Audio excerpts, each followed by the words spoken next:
Assalamualaikum warahmatullahi wabarakatuh. Kisah penyesalan Nabi Sulaiman, gauli 100 istri dalam semalam. Salah satu kisah yang terkenal tentang Nabi Sulaiman adalah pertemuannya dengan Ratu Balqis yang merupakan penguasa kerajaan Saba. Nabi Sulaiman mengirimkan surat kepada Ratu Balqis untuk mengajaknya masuk Islam dan tunduk kepada Allah. Nabi Sulaiman merupakan nabi yang terkenal memiliki sebuah istana yang sangat megah. Nabi Sulaiman tidak hanya memimpin umatnya, tetapi juga terkenal sebagai nabi yang memimpin pasukan jin. Istananya yang megah dan terkenal dengan kekayaannya, serta kealimannya sebagai seorang nabi. Beliau tetaplah manusia yang pernah lupa dan salah. Kealpaannya pun menjadi nasihat yang sangat berfaedah hingga akhir zaman. Nabi Sulaiman adalah salah satu nabi yang diberikan mukjizat kekayaan dan kekuasaan dengan statusnya sebagai raja. Tak ada satupun yang tak bisa ia lakukan, termasuk dalam memiliki istri yang banyak. Mengutip buku Sulaiman Raja Segala Makhluk, karya Human Hasan Yusuf Salom, Nabi Sulaiman disebut memiliki 1000 istri. Hal ini telah dikaji oleh Ahmad Abdul Wahab dalam kitab-kitab Ahlul Kitab. Sedangkan dalam buku Kisah Para Nabi, karya Ibnu Katsir, 1000 istri Nabi Sulaiman itu terdiri dari 700 wanita merdeka yang dinikahi dengan mahar, sedangkan 300 lainnya adalah hamba sahaya. Namun ada pula yang mengatakan sebaliknya. Dari sebanyak itu, Nabi Sulaiman pernah menggauli 100 istrinya dalam semalam. Hal ini tercantum dalam sebuah hadis yang diriwayatkan oleh Abu Yu'lah dari Abu Hurairah. Nabi Muhammad SAW bersabda, Sulaiman pernah berkata, "Sungguh, aku akan menggilir 100 istriku dalam satu malam, sehingga masing-masing mereka melahirkan anak laki-laki yang berjihad dengan pedang mereka di jalan Allah. Akan tetapi ia tidak mengucapkan insya Allah. Kemudian ia menggilir 100 istri dalam satu malam. Tetapi tidak ada seorang pun di antara para istrinya yang melahirkan anak, kecuali hanya satu istrinya yang melahirkan setengah anak manusia atau lahir dalam keadaan cacat."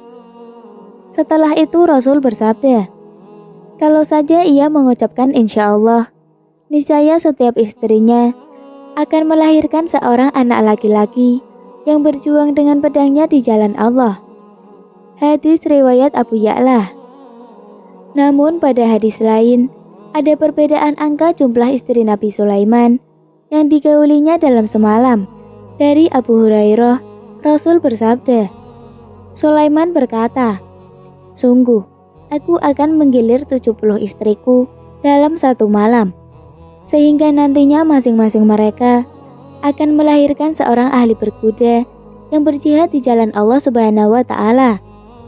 Sahabat Nabi Sulaiman, malaikat berkata, "Ucapkanlah insya Allah." Akan tetapi Sulaiman tidak mengucapkannya, sehingga tidak seorang pun di antara istrinya yang melahirkan, kecuali hanya satu istrinya yang melahirkan seorang anak yang cacat. Kemudian Rasul bersabda, "Kalau saja ia melafalkan insya Allah, niscaya ia akan mempunyai banyak putra yang berjihad di jalan Allah." Hadis riwayat Bukhari. Mungkin pertanyaan seperti ini yang terlintas di pikiran Anda. Bagaimana cara Nabi Sulaiman menggauli 100 istrinya dalam semalam?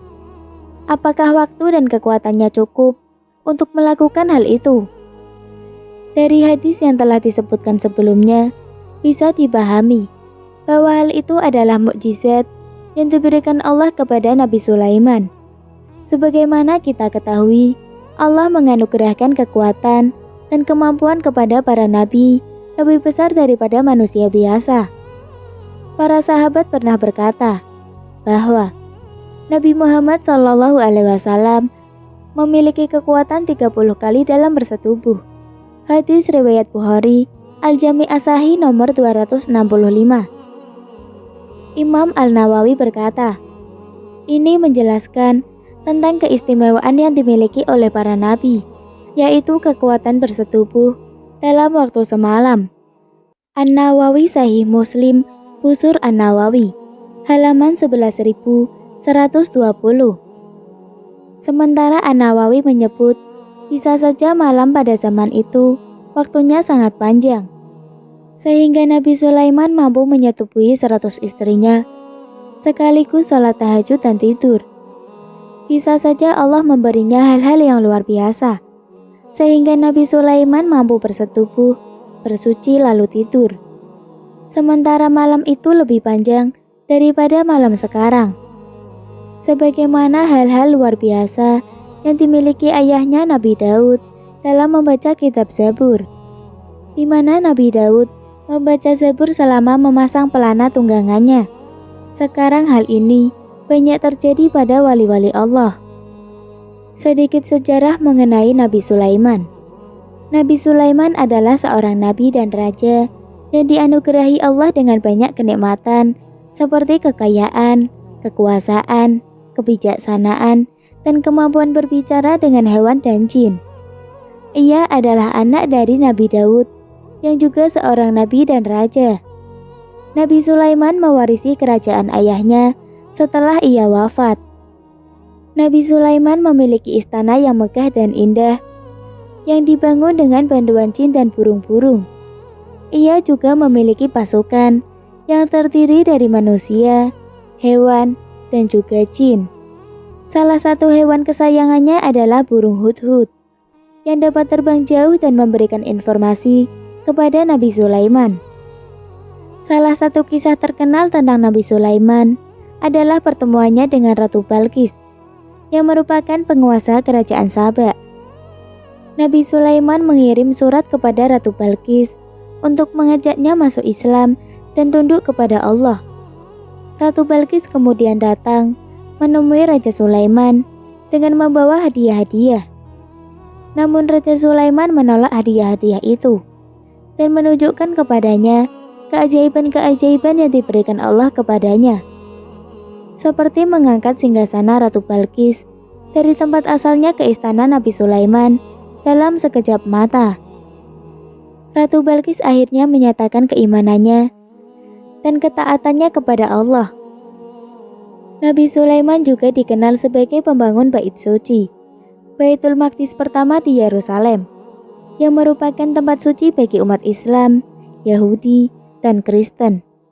Nabi Sulaiman membangun Bait Suci dengan bantuan jin dan manusia sebagai tempat ibadah kepada Allah. Nabi Sulaiman wafat pada usia 53 tahun. Menurut sebuah riwayat, saat ia wafat, ia sedang berdiri dengan tongkatnya sambil memerintahkan jin-jin untuk bekerja. Jin-jin tidak menyadari bahwa ia sudah wafat, sampai seekor rayap memakan tongkatnya dan membuatnya jatuh. Hal ini menunjukkan bahwa jin-jin tidak mengetahui hal gaib dan hanya Allah yang Maha mengetahui. Takutnya Ratu Balqis di tangan Nabi Sulaiman tentu tidak luput dari bantuan Allah Subhanahu wa Ta'ala melalui doa-doa yang dipanjatkan. Nabi Sulaiman mampu meyakinkan Ratu Balqis dan rakyat Sabah untuk masuk Islam. Ada perbedaan pendapat dari para ahli sejarah mengenai lokasi kerajaan Sabah ini. Ada yang bilang terletak di Arab bagian selatan, yaitu negara Yaman. Namun ada pula pendapat lain yang mengatakan kerajaan ini ada di tanduk Afrika, atau tepatnya berada di negeri Ethiopia. Tapi ada juga yang berpendapat lain. Pendapat itu berasal dari Kiai Haji Fahmi Basa. Beliau mengatakan bahwasanya Candi Ratu Boko yang ada di Jogja adalah istananya Ratu Balqis. Tapi pendapat yang lebih kuat menyebutkan jika istana Ratu Balqis terletak di negara Yaman, di wilayah barat laut kota Ma'rif, karena di sana ditemukan puing-puing bangunan yang diperkirakan para sejarawan. Reruntuhan bangunan itu berasal dari tahun 1300-an sebelum Masehi. Ini cocok jika dikaitkan dengan waktu masa kejayaan kerajaan Saba. Wallahu a'lam. Berikut adalah beberapa mukjizat Nabi Sulaiman. Salah satu mukjizat Nabi Sulaiman yang umum dikenal ialah dapat berbicara dengan hewan dan memahami bahasanya. Dikisahkan oleh Muhammad Ghufran Hidayat melalui rahasia kekayaan Nabi Sulaiman. Dalam sebuah hadis, Abu Hurairah meriwayatkan, ia pernah mendengar Rasul bersabda, Nabi Sulaiman keluar menemui orang-orang dan melihat mereka sedang meminta diturunkan hujan. Di antara mereka ada seekor semut yang menengadahkan tangannya ke langit. Lantas Nabi Sulaiman berkata, pulanglah, doa kalian telah dikabulkan karena seekor semut.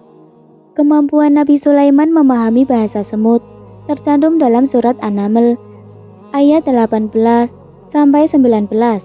Artinya, hingga ketika mereka sampai di lembah semut, berkatalah seekor semut, wahai semut-semut, masuklah ke dalam sarang-sarangmu, agar kamu tidak diinjak oleh Sulaiman dan bala tentaranya.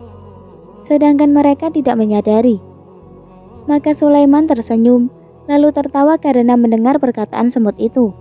Selain berbicara dengan semut, Nabi Sulaiman juga dapat berkomunikasi dengan burung. Hal ini dilakukannya ketika sang ayah wafat. Nabi Sulaiman memanggil para burung untuk melindungi orang-orang yang mengantarkan jenazah Nabi Daud dari panasnya cahaya matahari.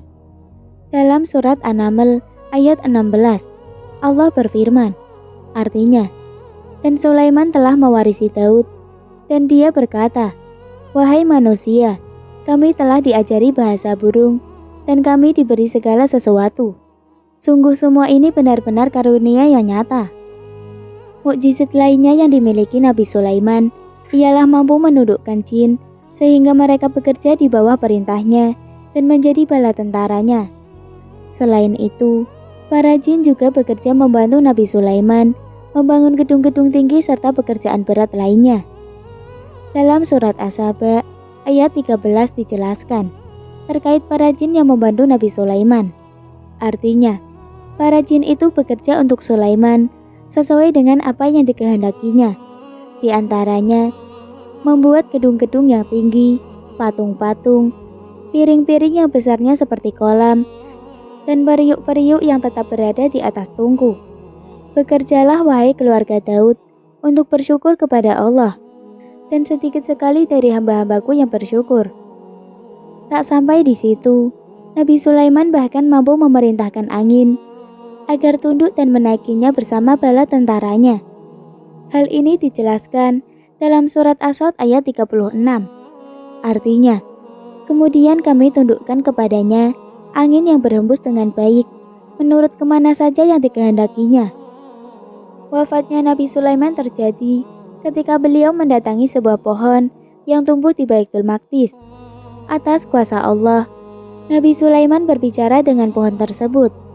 Seperti dinukil dari buku kisah para nabi, susunan Ibnu Katsir, pohon yang dikenal sebagai Karubah itu mengatakan dirinya tumbuh untuk meruntuhkan masjid tempatnya berdiri. Nabi Sulaiman lantas berkata, Allah tidak mungkin meruntuhkan masjid ini selama aku masih hidup. Itu artinya, kamu tumbuh untuk mengabarkan kematianku. Nabi Sulaiman kemudian mencabut pohon tersebut serta menanamnya di pagar miliknya. Setelah itu, beliau masuk ke dalam mihrab dan mengerjakan sholat dengan bersandar pada tongkatnya. Pada sejumlah sumber dikatakan bahwa tongkat tersebut dibuat Nabi Sulaiman dengan bahan dasar pohon karubah yang sempat ia cabut. Kemudian Nabi Sulaiman wafat tanpa diketahui oleh jin yang bekerja untuknya. Demikian kisah yang dapat saya sampaikan. Mohon maaf apabila ada pengucapan kata yang kurang jelas. Wassalamualaikum warahmatullahi wabarakatuh.